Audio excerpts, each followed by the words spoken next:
Okay, hi. This is Hannah. Uh,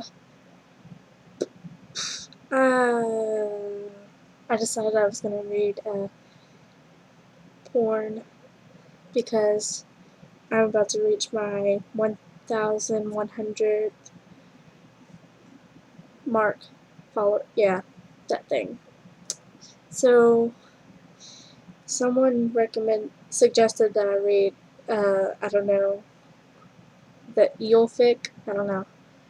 But, yeah, I've never read it before, so I'm just gonna read out loud. Okay. This is gonna go horribly, I just know. The moment that Kurt wakes up, his heart clenches with fear when he realizes that his arms have been tied to a headboard of his bed, legs strength wide open, thick ropes around his ankles holding him in place. He struggles at first, trying to wiggle out of the binds, but all he manages is a pained hiss as the ropes dig into his skin roughly. He only briefly thinks of what this could do to his oversensitive skin. Another thing that made him feel with a renewed horror was the fact that he was stripped naked. Sure, he and his boyfriend had experimented with bondage before the first time they ended with Kurt being a mess of tears and trembling limbs, and after they kept all binds tight enough that Kurt wouldn't be able to thrash his way out of them, but loose enough that waves of anxiety wouldn't wash over him. Right now, though, Kurt is sure that he'll end up having a panic attack. He momentarily calms down when his bedroom door opens, revealing his boyfriend. "Oh, thank God," he murmurs. He feels he sort he sort of feels embarrassed that there's a tear strain tear stains on his cheeks. "Can you please let me go, honey?" he asks, and a voice comes out shaky. His boyfriend shakes his head, and Kurt stills, eyes growing wide. "You know that one time you decided oh, I can't do this. Okay, I'm good. Okay. Okay. You know that one time you decided you wanted to try fisting? Kurt nods slowly, blush rising to his cheeks, and he recalls having his boyfriend's fist deep inside him. Oh, filling him up almost at the point of too much. Okay, I'm fine. Well, I've got something for you like that, except I won't be doing much of the work. Is it like a toy or something? Or something. His boyfriend approaches the bed, sitting between Kurt's legs. He smooths his hand against Kurt's nearly hairless thighs, a fruitless attempt to relax him. "Relax if you don't, it can hurt." Kurt lets out a low whimper, turning his head as a few tears slip out of his eyes, struggling to stay in the moment with his boyfriend's hand on his thighs. He would not get a panic attack and embarrass himself all over again. "That's it, sweetheart. Okay, are you ready?" He doesn't wait for Kurt to answer, though, simply bends over, retrieving something from the ground, just out of Kurt's sight. When he straightens again, though, Kurt freaks out all over again. It's some creature, its skin a brown so dark it almost looks black. It's it's long, too, about 20 inches wide and as thick as an arm. What scares Kurt, though, is the creature's jaws wide enough to reveal a set of sharp, dangerous teeth. "It's only an eel, it won't hurt you." "I don't want to do this. Come on, it'll feel good. I promise I'll pull it out when you're done." God, do people really do this? No, I don't want that thing inside me." Kurt starts thrashing around, body squirming violently, but the knots are done too tightly to give. "Please don't do this. Relax. I'll promise you it feels so good." "It'll feel so good."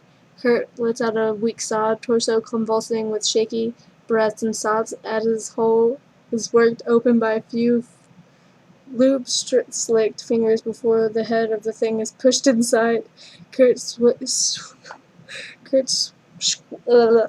squirms again as the eel slithers a few a little farther inside, hitting his prostate dead on, causing him to gasp out before his cheeks pink with shame. Shh, baby, it's supposed to make you feel good. There's suddenly a hand on his cock moving lazily as the eel keeps squirming, thick and wet inside Kurt. It should be repulsing, he shouldn't be hard, but with the way that it keeps pressing against his prostate, he really can't help it.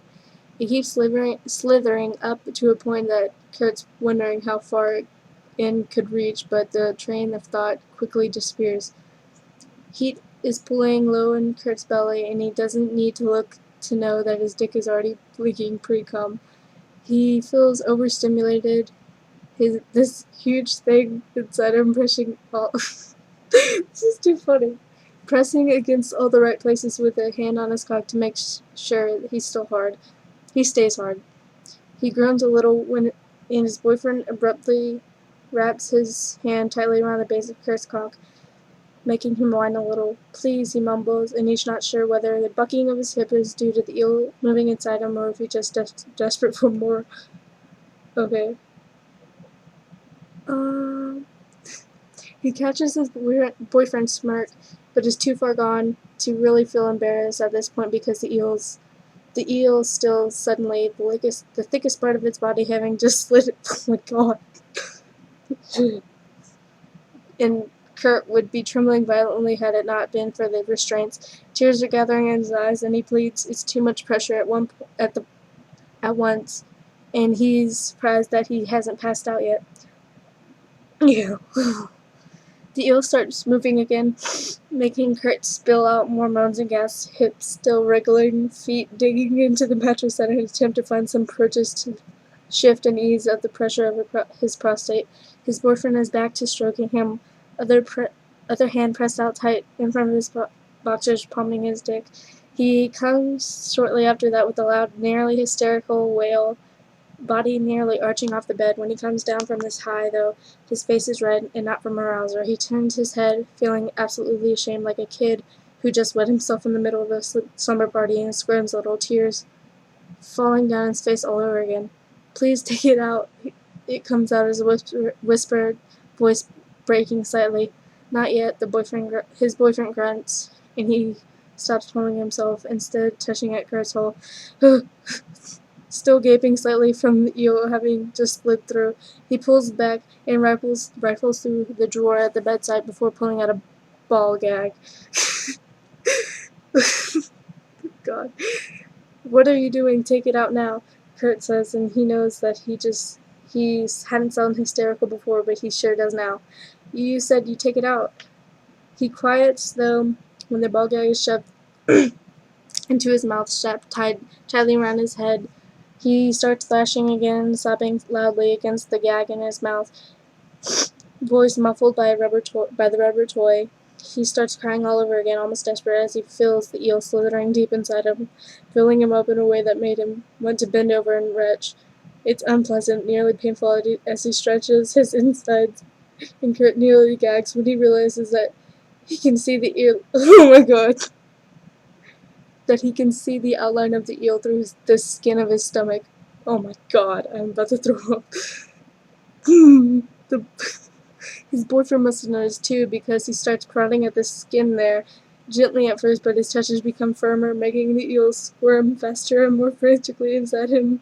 He must have angered the thing, though, because suddenly there's an indescribable pain inside Kurt, and the gag does little to help muffle his loud scream. His chest is heaving, ribcage rapidly moving beneath his skin with each filled breath he takes. He sobs in between screams and as his boyfriend keeps prodding at the skin as if chasing after the eel, making the thing move and tear between his insides. It's unlike anything else, pain blossoming from the core rather than across the skin like most pains do. His body twitches violently, and he's doubled over in pain had he been able to move. He pleads for it to stop, his begging muffled, and his eyes too wet with tears to attempt communication through looks. He prays to a god he'd long ago given up faith in, screams his pain and squirms for desperation. It does little besides making his boyfriend smile. His throat starts to hurting after a while, and his screams quiet down to half hysterical whimpers and whines. There's so much pain everywhere that he almost feels numb, barely feels it every time a new chunk of him is torn off by a rag. Oh, oh, oh. Every time a new chunk of him is torn off by ragged, sharp teeth and consumed by cruel mouth, he can tell that the damage done is unrepairable, even if his boyfriend decided to have mercy on him and call an ambulance. He's not even sure how they'd be able to take the thing out of him when it had squirmed its way in so deep. I'm about to cry. Kurt's thighs become slickened. He doesn't know what to think about how much bleeding there is on the inside it's managed to start leaking. He resigns to half-hearted sobs, eyes clenching shut as his heart continues to try to pump out blood to the rest of his body, only to spill out through the damaged tissue that his intestines. Oh my god. He gradually becomes quieter, and soon enough the only movement in his body is the squirming of the eel way too deep inside him. With a contented moan, Kurt's boyfriend spills his cum across Kurt's stomach, coating the dry cum already there from earlier. Oh my god, that was the most horrible thing I've ever read in my whole entire life. I'm about to cry. Oh my god. Don't read it. That is horrible. Oh my god.